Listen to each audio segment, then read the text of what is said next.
yun mga kaibig, at ito nga ay dumating na tayo rito kila Kwampo. Dito po sa burol ni Tatay Jun. At ito nga po yung ating nadatnan at wala pa ring naglalamay. At yun nga ay galing po tayo mga kaibig ng Cavite. At pinuntahan natin si Kuya Michael dun sa ospital.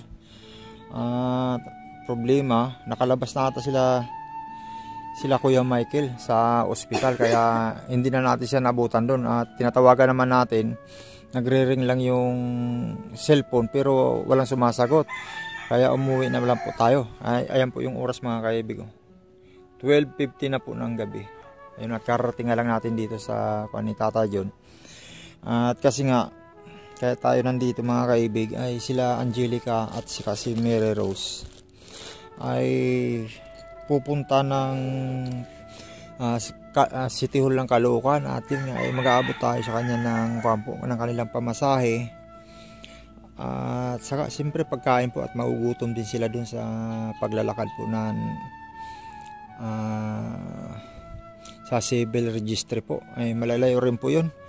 At North Caloocan po kami rito. Yung pupuntahan po nila ay South Caloocan sa may monumento. At yun, ito nga naabutan natin gising si dito, si Mary Rose lang at saka si Mary Jean. At ito nga si Angelica ay tulog. Ito. At ito si Casey, tulog. Ito si Casey. O di ka natulog, Mary Rose, kasi nga 'di ba pupunta kayo ng di ba kaya ni yan magbantay ni Mary Jean? Di ba mahirapan ka bukas? Hindi naman, palagay mo kaya mo? Maganda. Ay, hindi nyo nasubukan yung biniling kandila na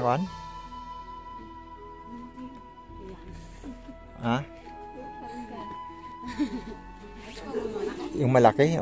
Sinubukan ninyo? Parang nasubukan yung isa yun, Hindi pa ba nasubukan yan? Yung may itim na yan? Parang nasindihan na. Hindi yung may itim, may itim ang dulo. Ito, may itim ang dulo. Yan, oo. Hindi ko yung malaki po yun. Ha? Yung malaki. Try mo nga yung malaki.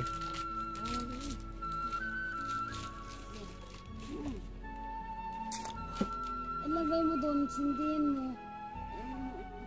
Ay, grabe. Tulog na tulog si Casey,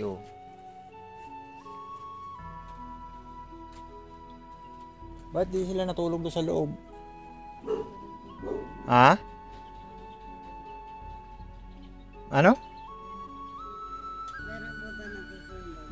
Nakasama kasi yung boses mo. May natulog ba doon? Papa ni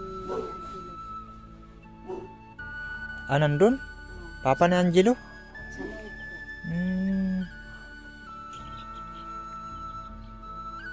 Pasok ko ng kandila.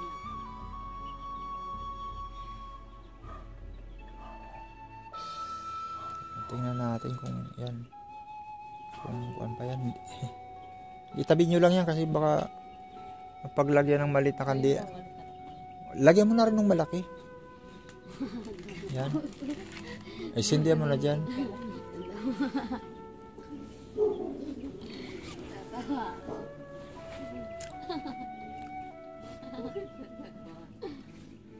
Sorry ka, Pigasa. Doon lang ako sa bahay. Pauwi na rin kasi ako. Si si Lulong nagpakalbo na. At yun mga kaibig ay po. Ito nga pala yung kuwan ninyo. Isabihin mo na kay mama mo na inabot ko na yung itong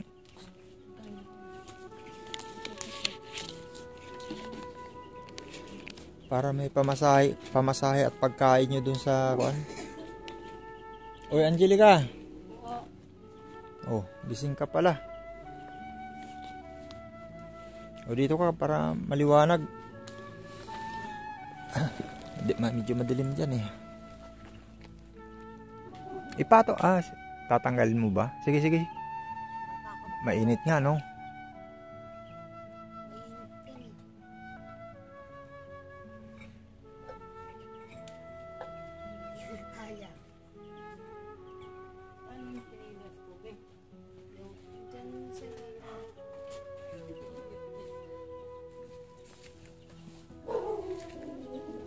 Wala pang naglamay? Angelica? Wala po kasi, kung naglagay sana tayo ng, Sa labas? po, naglagay sana tayo ng poster na Oo. may Sige. yung may patay Dito? dito, Madaling malaman. Oo. papasok sana. Oo. Ayun. At yun mga kaibig, at ito gising na nga po si Angelica.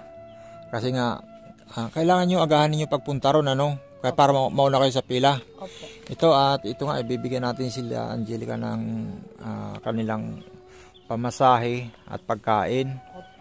At ito, Mary Rose, alam mo na yung gagawin mo, ha?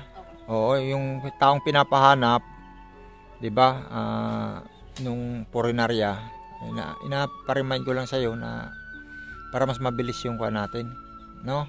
Kasi kailangan malakad mo na kasi hindi tayo Opo. likom ng kuan kung hindi mo yan lalakarin. Ano? Opo. Oh, porsigin niyo Mary Rose. May mama na gagawin. Ha? Na binigay na po ng kuninarya yung papel na pangalan na. Oo, 'yon. Pero siyempre kailangan niyo asikasuhin talaga ng kuan kasi nga Opo. 7 days lang yung kuan natin eh. Nakadalawang araw na tayo, bukas pangatlong araw na. Opo. Ayun mga kaibig, at dito nga ay dumaan nga ako rito, galing ako Cavite, pumunta ako kay Kuya Michael. Ay wala na pala doon sila sa loob nung ospital, lumabas na pala sila Kuya Michael. Nung andun ako sa 4th floor, pinuntahan ko yung 1433 na room nila, iba na yung nakapwesto eh. Kaya umuwi na ako, kaya napagod ako, sayang yung pagod ko. Ang tama Dasmariñas Cavite pa ako galing. Ang layo po. Oo. Ang layo talaga. Kaya yun. At yan lang ang kuhaan ko rito. Kaya ako dumaan dito kasi nga inaalala ko yung kuhaan ninyo. Paglakad bukas. Ano? Huwag na kayo magsama. Magsama muna ng kuhaan. Kayo lang dalawa para kasi pag sinama pa nito, hassle pa kayo siguro. Ano? Palagay nyo? Kung iiwan namin dito, sir, baka lumayas na naman to, sir. Yan ang problema ko. Isama mo na lang. Opo, kasi kung iwanan namin to, baka gumano na naman, lumayas na naman, sir. Sige. Ayun, Isama na lang kaya, sir. Oo. Sige, kasi pa naman yung kuan na yan. Pamasahe naman yan. Yun lang naman ang kuan muna natin. At baka bukas nga, makabili tayo ng kalating kabang bigas. Opo. At para may kuan kayo rito, may sasaingin. Ano? Oo. Yun na lang, bukas na lang. Opo. Sige, salamat at kuan, nagising kayo. Salamat po. Oo. Yung mga nagpadjika sa atin. Ayan, at si anong pangalan? Ma'am Leslie Sweet Habibti. Ayan, maraming salamat po. Maraming salamat po sa binibigay niyo sa amin pong tulong. Sige. Thank you. Long, kuha na ako. Opo. At ako maaga pang pasok ko bukas. Opo.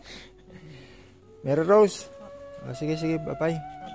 Kuha nyo, agahan ninyo ha. Baka pagdating ko rito mamayang alas 7, nandito pa kayo. Mga 5 pa rin. Oo. Para mauna kayo dun sa pila, yun ang hinahabol natin eh. Para makakuha, malakad na agad yung Opo. kuha ninyo. Alam niyo basta si Mary Rose, habang pupunta ka dun, kabisaduhin mo yung sasabihin na agad. Sabi mo na, hindi kasi alam ng papa ko yung kuan eh. Yung middle name, gano'n, sino pangalan ng mama niya. Kaya, yun ang problema po namin, di namin baka di po may ilibing. Parang gano'n lang, sabihin mo. Pero ang tatanungin ko po kasi ulit tanungin ko eh. Oh. Ano yung kailangan namin? So parang sabihin po namin, kailangan namin ng advice. Yung, hindi mo ba naintindihan yung sinabi nung kuan doon? Hindi, wala ko medyo. Yung sinabi, di ba? Yung sinabi Kasi, ko sa kaya po kami nandito, kasi nga po, itong tatay kong namatay po na to, ay palaboy po. Tapos napangasawa ng mama ko na nangangalakal. Ito po yung mama ko. Ganon. Tapos, Okay lang po yun sa akin. hindi, ganito nga. Ang problema po namin, kaya po kami nandito, Kasi hindi po alam ng namatay kong papa kung ano po ang middle name ng kanyang mama at kung anong pangalan ng mama niya. Ganon. Parang nagits mo na agad. Hindi pa. Ano po yun, mga sakalit na lang na ano po ba yung kailangan. Kung sa din po nangyari, magpapaload po din po ako bukas para kung kunin na rin yung kakausapin niyo din po yung kakausapin niyo. Kailangan mo ng kuan. Sabi mo, di kami makakuha ng death certificate kung hindi po kaya kami pinapunta po rito ng purinarya. Yun. Kasi nga, yung sasabihin mo lang na palaboy po yung tatay ko na napangasawa ng mama ko. Kaya, Pero sabi po ng punarya na lang. Mas maganda daw kung tatawag daw sila. ayun. Para sila na makipag-usap. Para makipagbatuhan, ano? Para di ka na mahirapan. Sige. Thank you. At, ilang kilo yung nabili yung bigas kanina? Ano?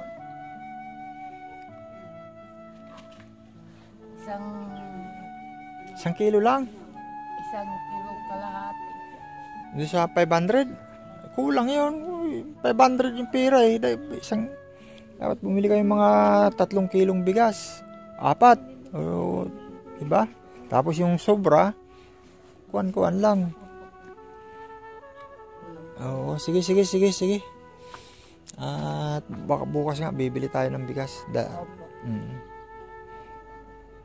Kuwang oro ito, dadalhin ko. Sige. Out na ako. Opo. Sige. Long. Po. Bukas mangangalakal ka, Long? Dito lang. Tapos, magme-message ako sa'yo kay Mary Rose. Opo. Kung halimbawa doon sa tarpaulin nga, Opo. magsisin ako ng picture. Opo. Okay. Sige. Opo.